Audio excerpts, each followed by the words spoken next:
Resume recording. So just for this video, I'm Beth Raps, the founder of Raising Clarity. And this is my friend and soul colleague, Courtney Dowe, who married herself. And I found out about it and I was stunned. And I wanted to talk to you about this important event in your life and what led up to it. Cool? Okay, great. Courtney, do you want to introduce yourself? I always think it's so kind of tired when people just like read whatever bio the other person wrote. I mean, you're a singer and a songwriter. I am a singer, songwriter, a mom, a soul colleague. I'm excited about that. I really love that term of yours. And what else do I do? I'm a poet and a bit of an adventurer. I've also been called troubadour, which I very much like. And yes, I like to organize in community and around community and for community. So I think that's a pretty good list. Okay, you're also a very spiritual person. I'll say that about you. I'm not going to out you, but you do you. And community is how we met. Intentional communities movement is how you and me and my sweetie, Michael Brickler, who's here tonight with us, and who first heard the story of you marrying yourself. So if we have time, I want to go back to where the idea came from. You were really clear when we met at the U Street Busboys and Poets in DC last month that you had gotten the idea from others. We want to always give credit that it, maybe it isn't our idea originally, like I'm not sure there is such a thing. Tell us, so how long ago, how long have you been married to yourself? Let's see, I have been married to myself now for a little over a year. Let's see, so August was my 1-year anniversary. Okay. September, October, November. Yeah, so a year and 4 months, roughly. Okay, beautiful. Yeah. A year and 4 months. Okay, and how long you had, okay, so one of the things I loved is that you had a courtship period. I did. I kind of like had my eye on myself for a while. And I was like, such a cutie, but I don't know. Like, I love this. I love your language. It's too much. I love it too much. I have to I like to let you talk. Okay, you had your eye on yourself. Like when did you kind of get when did that start? Well, one of the reasons I'm really grateful to you for this interview is that this opportunity has caused me to actually reflect on the process in a more in-depth way. So many years ago, I wrote a poem called "The Cosmos is My Boyfriend." Yeah, and I think that was a really big part of me shifting my whole idea of relationship and my whole idea of union as something beyond like what I had just been taught from childhood and coming into early adulthood as like I'm looking for some additional person to make me like happily ever after type thing. So okay, you wrote this poem, which I'm going to ask your permission. We'll see. I'm not going to put you on the spot, but when I send out the link, it could be a great thing to send out that poem. So, okay, that was a while ago. When did the courtship, did you formally start the courtship? Was it a formal thing? Did you just start dating yourself? I didn't realize it at the time, but I think for me, my active courtship period began when I decided to get sober. When I didn't know it, but that process has come to, for me, be very like closely connected with my self-marriage and my relationship with myself. Like there's a lot of intertwining overlap there. Okay. Yeah. How did courtship show up? What did you do? So juicy description. I don't mean like extremely juicy, but you have a real fine sense of how to treat yourself well. And like anything, what was courtship like? What did you do? I think the first big thing was I had to decide to actively stop doing things that I saw as self-destructive, you know, as much as I could. And so that was the big thing, was stop running away from myself, right? Like I had to decide to actually meet me. And part of that for me was I had to allow my mind to be clear enough and present enough to know who I actually am, and to be willing to have the courage to see this person that I had been avoiding pretty well for most of my life. What did you think when you first started to see her emerge? I first saw her through a lot of tears. It was very Tears. tears. It was very emotional to realize that I was approaching myself, and for how long I had not been in deep connection with myself. So it was like blurry, emotional, but I found myself sometimes kind of running to like meetings, right, that would support my sobriety, because I felt like I started to get this urgency, like I really do want to know. I really do want to be here for her. I want to be here for me, right? I really do want to show up, and it was exciting to see myself running toward the creation of myself with the same urgency that I had previously had toward running toward the destruction of myself. I mean, you know, to put it plainly, yeah, Okay. Okay. yeah, Wow. Like this is a whole piece I didn't hear about when we were having dinner, right, hearing about this. So I'm going to prompt you a little bit about the courtship. okay. Where did the fancy hotel rooms and the Indian takeout and the deep bathtub when did that start to happen? Oh yeah, okay. I'm So so about crazy about that. thank you. Yes, so about a year into after my first year of sobriety, right, which I think was the informal courtship period, then I realized like, oh, I'm really enjoying me and I need to celebrate me. So a jewelry store, I looked through a catalog and I found a ring that I didn't know. I didn't really know at the time that it was like an engagement ring, but I just knew that I wanted to commit. I wanted to take this thing a little deeper. And I was proud of myself. You know, I was like, wow, I'm really showing up and this is feeling good. So let me, I'm gonna get this ring. And so then I did that to mark my 1 year of sobriety. And then when I got to my second year, I was like, okay, I'm really, really into me. And I want to make it official. Like I want to make it official. I'm ready to you know, propose. And so once I proposed to myself, I mean, it was very exciting. Well, I guess this is courtship. I'm trying to think if that was.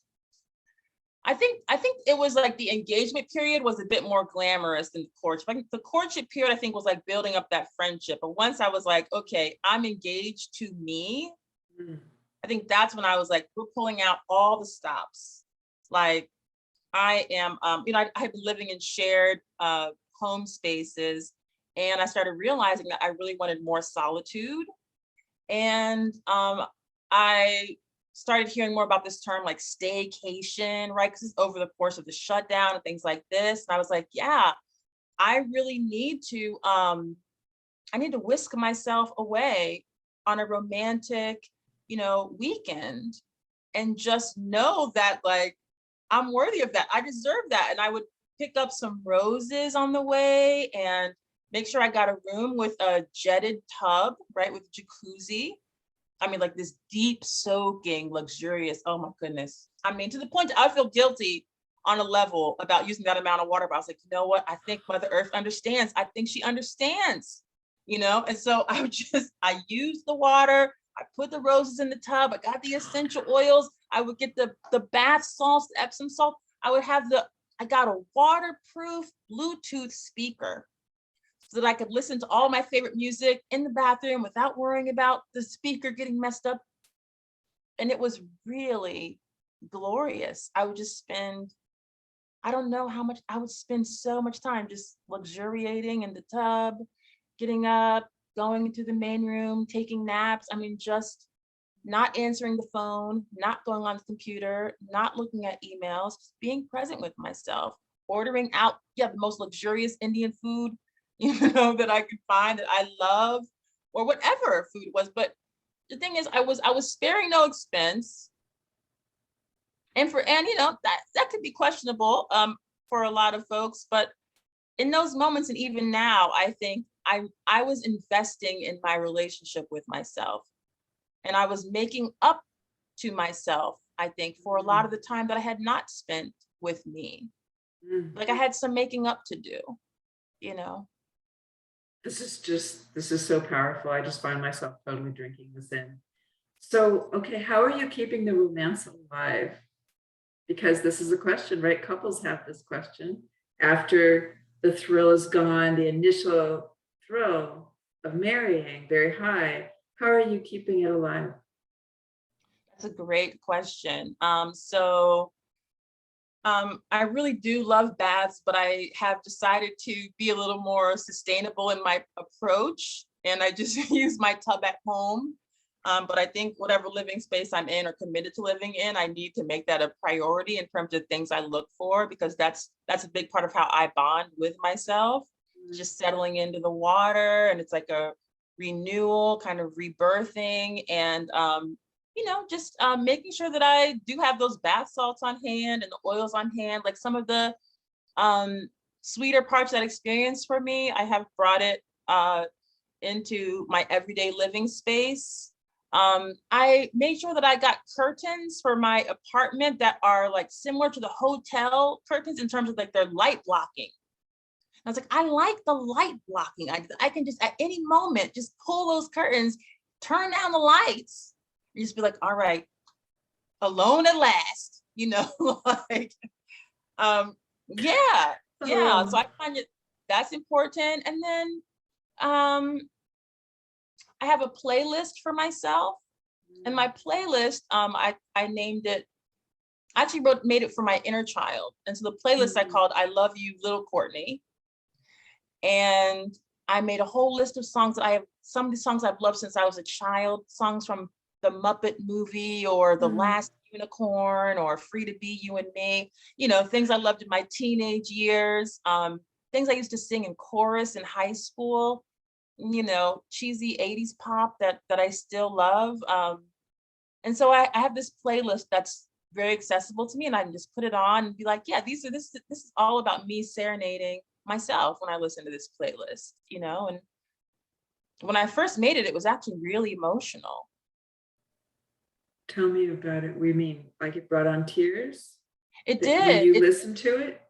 Yeah, and when I was choosing the songs, to put on the playlist and going over like this course of this relationship with myself, and these songs connect with different moments in my life, and realizing as I listened to the music, right, as I was putting it on the list, like how much I loved myself, right? Like I was like, I put this song in there, If I Could, by this artist I really love. And um, I just realized like, wow, I have been loving myself a lot more than I realized. But when I brought it all into this one list, it was just like this Mm. flood of adoration from me to me, and in a language that I could really receive because I am a musician. So I think that's a really important part of it too. You find the languages that really resonate, like with oneself, and speak to oneself, in that language. I think it's I'm called the. glad you said that. I was going to say it if you didn't, that you're a musician. This is one of your love languages. Like for me, it would be a different language if we know about the 5 love languages. And that's that can be very constrained sounding. But this is like you said it, this is your language. Um, I just keep thinking about what a divine being you are, Oh, Beth.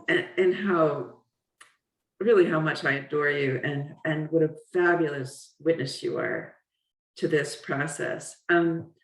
We have a little more time. I have invited people, and people have been maybe so riveted by listening to you that they haven't even noticed the chat. And I don't absolutely know if I did the chat right, but people are invited to put something in the chat. I'm the only one who will see it, as far as I know. And I can ask those questions in the last, say, 5 minutes, but we have another few minutes. So I want to ask you, while people are thinking of perhaps a question they might want to ask, because I think you're a model, and I think other people are going to want to do this. Two things. One is how did Solomon receive this? What did you tell him, your son? And then the other one is, where did the idea come from for you? But you're a mom, and you have good support. You're also what I would call a single mom. So I don't know if you identify that way. Like, what was the relationship with Solomon like during that time, and how did he receive it? Um, he's 9 now, so I think when he was a little younger, I don't know that it really clicked for him or that I really made a point of emphasizing it to him. I remember at one point lately, it came up in conversation, and then as I was putting him to bed that night, he was like, um, "Good night, Dad," and I was like, "What?"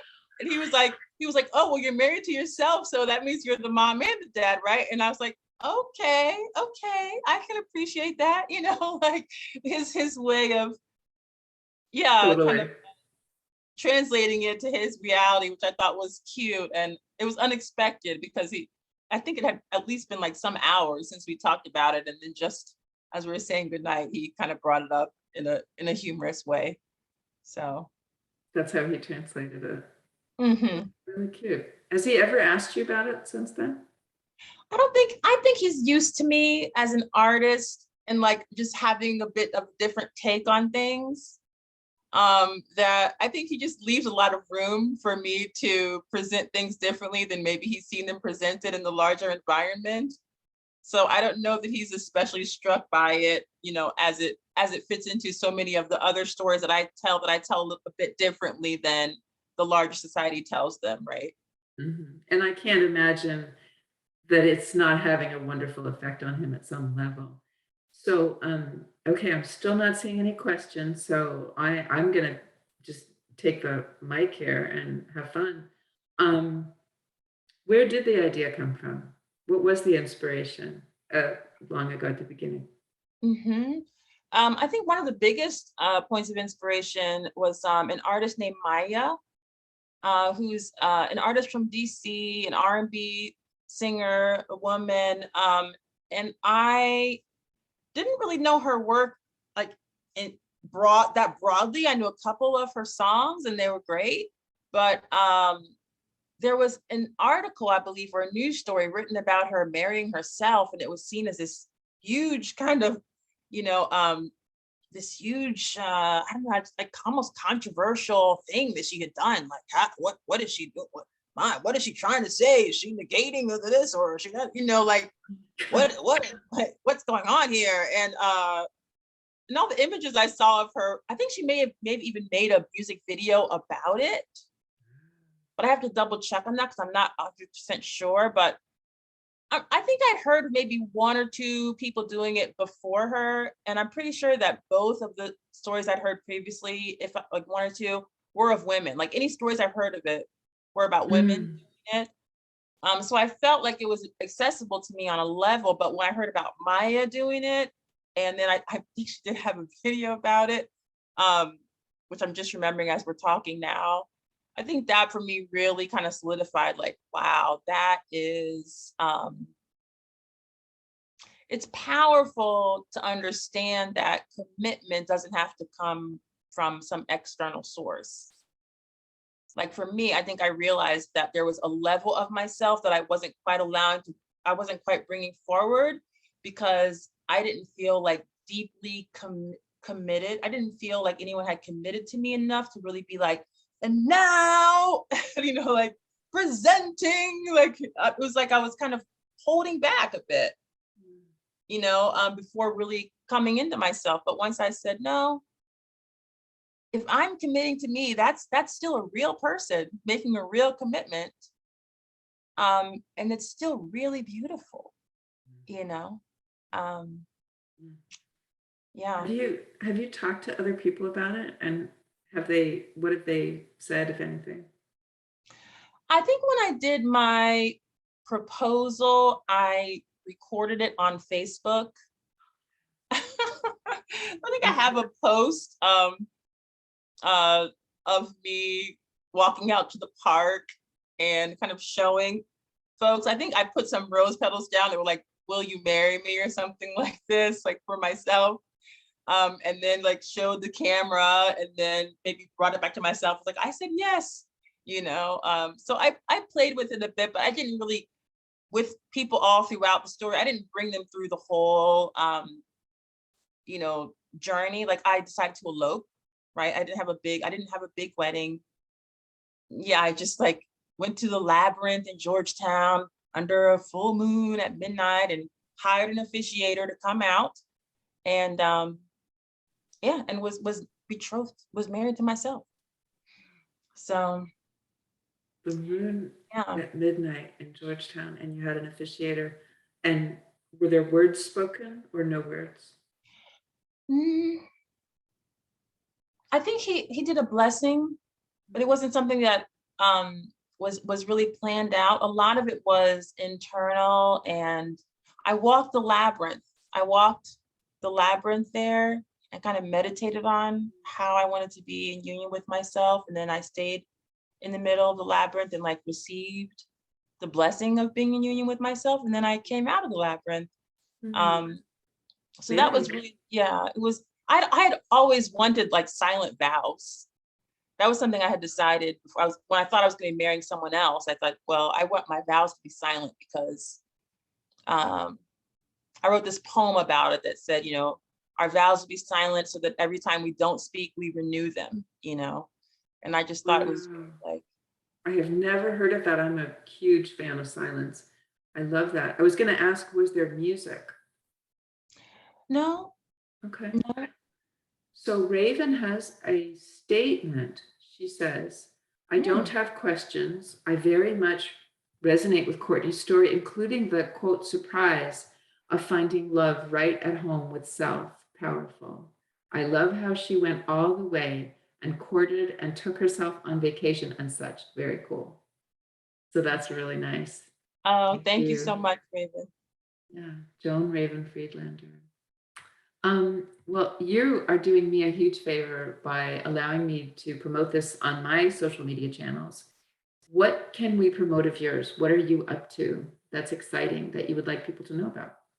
Oh, thank you. I have a website, CourtneyDoweMusic.com, which is a good place to find a lot of different things that I'm doing. And your Because there's, last name is Dowe, just that's right. making sure people know that. Uh-huh. Mhm, Hmm. that's right. Yeah. And then from there, people can see my YouTube channel. If I have shows coming up, they'll be there. And what else is there? Oh, my Reverb Nation page, which has music that people can download for free. So that's kind of fun. Yeah, so that's a good place. I think I'm working on consolidating the web presence. So I think that's the place to go. And then hopefully from there, folks can find, you know, whatever they would like. Look at your name on the chat and not in the chat, your name. Did I rename you correctly for your website? Let's see. Read it. See if where your name would normally be. I put your website. Oh, thank you. Let's see here. I don't, CourtneyDoweMusic.com. in the chat, for some reason. No, just like wherever you would normally see your own name. Oh, I see. Yes, that Is is that right. correct?